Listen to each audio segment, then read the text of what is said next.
لفظ مسیح کے معنی ہے نجات دینے والے، اور عیسیٰ علیہ السلام کے ماننے والوں کو عیسائی کہا جاتا ہے۔ جناب عیسیٰ ان پیغمبروں میں سے تھے جنہیں اللہ نے علیحدہ شریعت اور کتاب عطا فرمائی تھی۔ حضرت عیسیٰ نبی کے ساتھ ساتھ رسول بھی تھے۔ حضرت موسیٰ علیہ السلام کے بعد جب بنی اسرائیل نے تورات میں اپنی مرضی کی آیات کو شامل کیا اور شریعت کو پیسوں کے بدلے بیچنا شروع کیا تو ان کی بدعمالیوں کو عیسیٰ علیہ السلام نے ہائی لائٹ کیا اور آپ پر انجیل اتاری گئی۔ مگر یہودی قوم نے اپنی مذہبی حکمرانی اور رتبے کو جاتا دیکھ کر یروشلم پر قابض بت پرست رومی حکومت کو عیسیٰ علیہ السلام کے قتل پر اکسایا کہ یہ شخص جھوٹا اور دجال ہے، اسے سولی پر لٹکا دو۔ مگر اللہ نے معجزاتی طور پر انہیں آسمان پر اٹھا لیا۔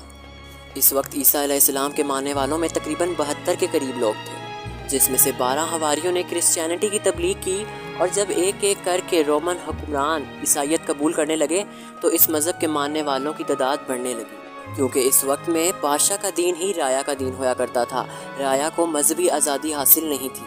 2000 سال پرانی ان تعلیمات کے اندر وقت کے ساتھ ساتھ بہت کچھ بدل چکا تھا، اور اس کا اصل نسخہ کسی کے پاس موجود نہیں۔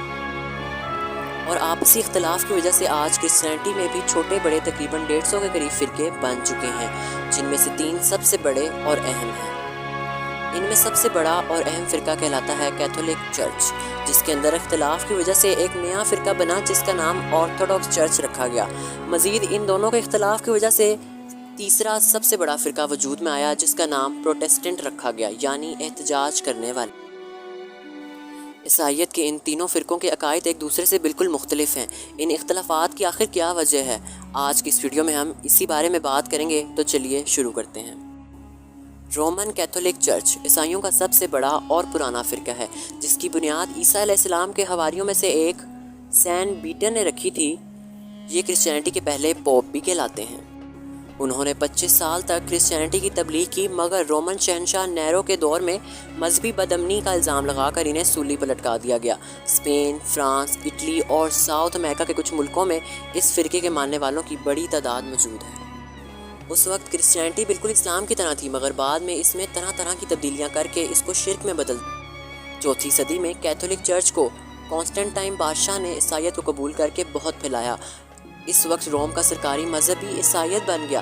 آج اس کا مرکز اٹلی کا شہر ویٹیکن سٹی ہے، جہاں پر پوپ پوری دنیا کے کیتھولک چرچ کے ماننے والوں کو احکامات دیتا ہے۔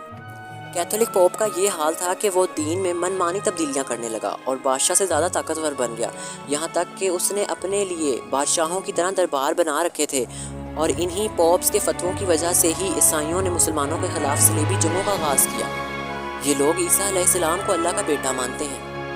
انہی حرکتوں کی وجہ سے عیسائیت کے دوسرے بڑے فرقے آرتھوڈاکس چرچ کی بنیاد ڈلی، جو کہ کیتھولک پوپ کو مانتے ہی نہیں اور نہ ہی اس کی تعلیمات اور حکم کو تسلیم کرتے ہیں، بلکہ انجیل مقدس کی تعلیمات کو پڑھ کر خود ان پر عمل کرتے ہیں۔ پوپ کی طرح آرتھوڈاکس فرقے کا سربراہ پیٹرکس کہلاتا ہے، جس کا فرق ان کے لباس سے بھی بالکل واضح ہے۔ یہ لوگ اپنی عبادتوں میں بہت پریکٹیکل ہوتے ہیں اور عیسیٰ علیہ السلام کو خدا اور انسان دونوں مانتے ہیں۔ رومن کیتھولک گھٹنوں پر جبکہ آرتھوڈاکس کھڑے ہو کر عبادت کرتے ہیں۔ 16ویں صدی تک یہ دونوں فرقے سازشوں اور کرپشن میں ڈوب گئے، جس کی وجہ سے عیسائیت کا تیسرا بڑا اور اہم فرقہ وجود میں آیا، جس کا نام پروٹسٹنٹ تھا۔ اس فرقے کی بنیاد مارٹن لوتھر نام کے ایک جرمن نے رکھی۔ بعد میں اسے بھی باغی اور سازشی کہہ کر قتل کروا دیا گیا، اس کی کتابوں کو بھی جلوا دیا گیا، مگر اس کی موت کے بعد یہ فرقہ بہت تیزی سے پھیلا، اور آج تقریباً امریکہ کی آدھی عوام اس فرقے سے تعلق رکھتی ہے۔ کیتھولک اور پروٹسٹنٹ فرقوں کے درمیان کافی جنگیں لڑی گئیں، جن میں لاکھوں لوگ مارے گئے۔ آبادی کے لحاظ سے یہ عیسائیت کا دوسرا سب سے بڑا فرقہ ہے، اور یہ دونوں ہی یعنی کیتھولک اور پروٹسٹنٹ آج بھی ایک دوسرے کے دشمن ہیں، ایک دوسرے کو کافر سمجھتے ہیں۔